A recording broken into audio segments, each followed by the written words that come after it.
Everyone, today's video is about Wi-Fi security, specifically MAC filtering.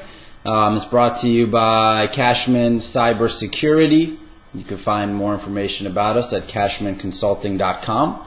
We're a cybersecurity company, and we've helped secure systems and programs for the Department of Defense, Department of Transportation, Department of Commerce, USDA, private companies such as Northrop Grumman, and many other public and private companies.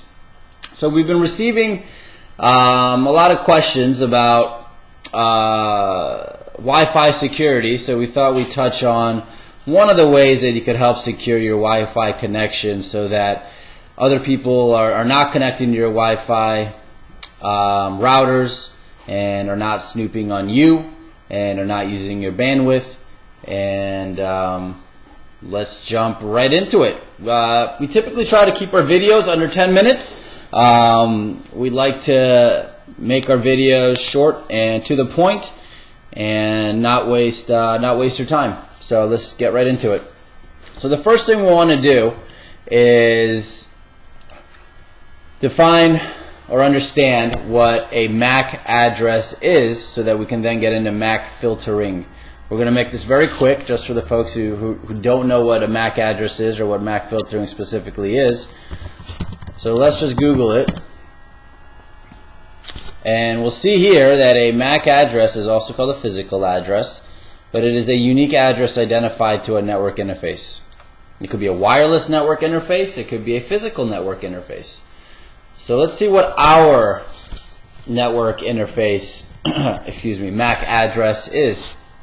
And the way to do that is we're going to open a run prompt on a Windows machine. You could do that by hitting the Windows button and the R button at the same time.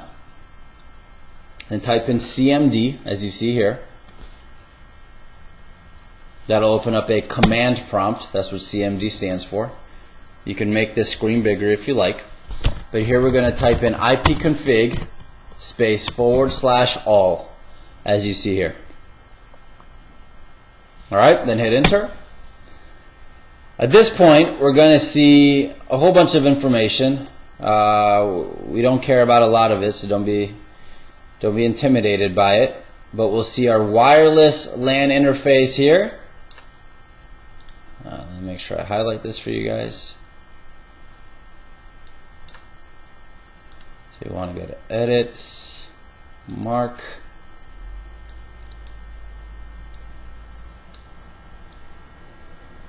And there we go.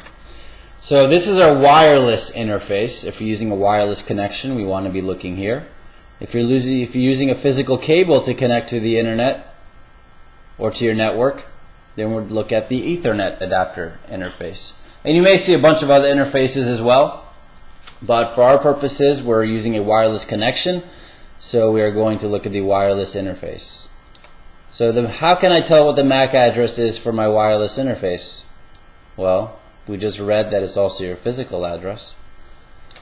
So this is your MAC address. They are hexadecimal numbers, 2 hexadecimal numbers separated by a dash, and they are 12 hexadecimal numbers in total. So this is our MAC address. Alright, we're going to use this later on. Now we want to log into our wireless router so that we can configure the MAC filtering that we're here to configure. Typically, your wireless address is going to be your default gateway. Don't worry if you don't know what a default gateway is at this point. We can cover that further on in another video in depth. If you like, please let us know. But for our purposes, this is the address of our wireless router, 10.0.0.1. So how do we get there? We go to a browser, we type in HTTPS. Please make sure the S is there. And we put in 10.0.0.1.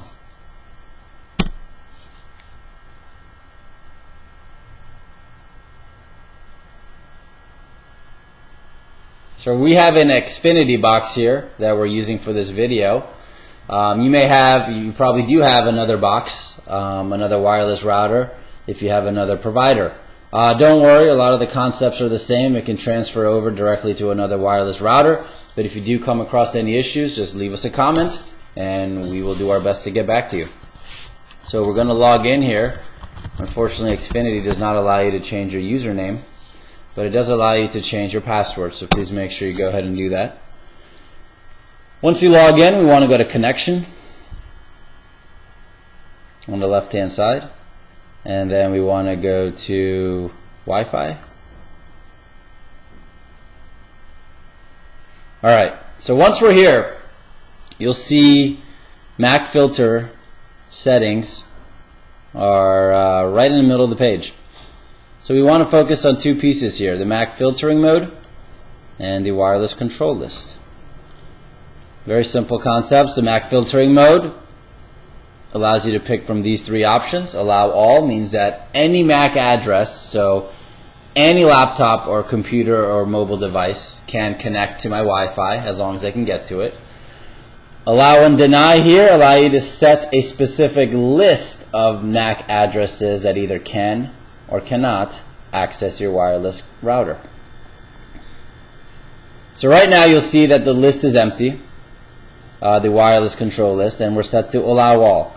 So for the purposes of this video, this is how we configured it to start. And what we want to do is, you'll notice that we have an internet connection here on the bottom right, a wireless connection. We want to block that wireless connection by using Mac filtering.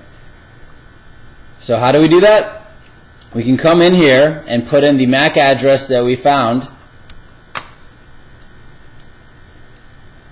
This MAC address here, 002314 EA5B98.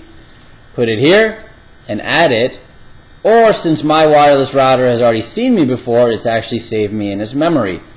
It's not doing anything with it, it just knows about me. And you'll see this is my MAC address. So all I want to do at this point is I want to add this MAC address, so myself, to the list. So now I'm in the list. It's still allow all up here, so the list doesn't take effect because my mode is allowing everybody to connect anyway. So what I want to do at this point is I want to click deny to show you that once I do this, I will lose, and don't worry about this down here. Every time you, so it depends on your router, every time you change a configuration item, you may intermittently lose your wireless connection. Don't worry about it. What you want to worry about is if you permanently lose your internet connection, which is what we're going to do here. So at this point I'm going to go click on deny. And what that does then is it kicks in, it allows this list to take effect. So you're probably wondering, okay, once you do this, then how are you going to log back into the wireless router? That's a great question. So I actually have another laptop configured and directly plugged into the wireless router, so I can go back in and revert this change to continue our demonstration. So as soon as I click deny and hit save, within a few moments you will notice that I will lose the internet connection that I have in the bottom right hand corner. Now again, it does take a few seconds for the configuration to take effect, but there you go. I have now lost the internet connection. So what I'm going to do now is I'm going to go into my other laptop and re-enable. In other words, take out my MAC address from the deny list. Alright guys, so I changed the configuration setting back to well, first you see that our internet connection is back, and that's because I went into the other laptop that's directly connected to my wireless router. And if you want some information about how to do that, I can make a separate video that shows the other laptop as well, about how you can connect directly to your wireless router and accomplish the same thing. But now you see that I changed this deny that we had. So I'm still in the list, but I just changed the deny to an allow. So that's why we can now get back in. We have our Wi-Fi connection, and we can get to, as you see up here, our wireless router. Alright guys, so you can mess around with this. My recommendation, based on a lot of the research that we've done and work we've done with a lot of our customers, The best way to utilize MAC filtering is to use it by an allow basis. You don't want to do allow all because you don't want to let everybody connect to your wireless router.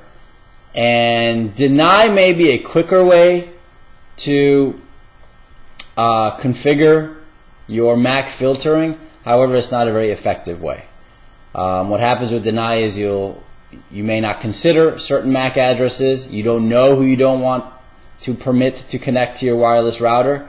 There are thousands of devices out there that can try to connect to your wireless router, and you don't know who to deny. So the best method to do it is to click allow.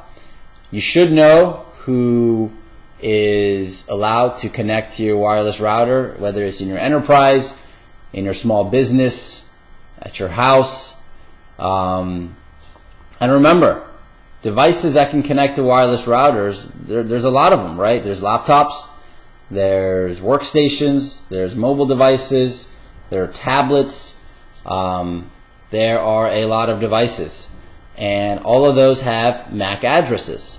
So it will take a little bit of time, it does take a little bit of upkeeping, but you can create a MAC filtering list that specifies who can connect to your wireless router. I hope this video was informative. I hope that helped you. If you have any comments or questions, please feel free to leave them in the comment section down below. Again, you can find us on Facebook. You can find us on Twitter, Cashman Cybersecurity. We'll provide the links down below in our YouTube section. And hope you guys have a great day. Take care. Hope you enjoyed it.